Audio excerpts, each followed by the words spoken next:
manufacturing, and I think we already showed you the demo. Yeah, so just to highlight, certain things like, it can increase the efficiency for you, it can improve quality control, do predictive maintenance, do better demand forecasting, So you can configure AI to do certain things that you are doing on a manual basis. It can do all of that.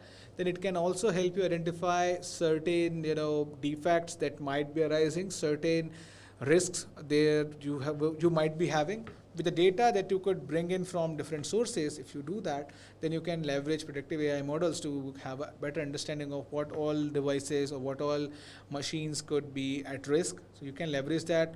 What all what all particular accounts would be needing what type of data, you would be able to understand that as well. So this is something that you can do with AI in manufacturing.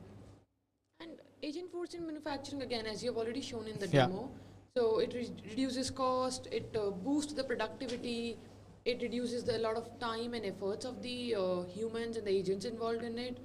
And then there are some stats.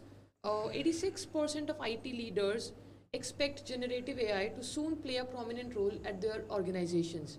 70% of manufacturers see technology and digital innovation as a transformation business driver, and 29% increase in productivity can be achieved in manufacturing through the use of generative AI. So these are some stats around Agentforce in manufacturing. And if we look at the next slide, Salesforce for manufacturing. Can we have the next slide? Cool.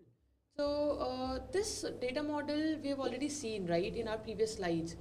This is nothing new, but in addition to that. So if you'll see the below layers or the layers before the Agentforce, VJ has already covered in the previous slides.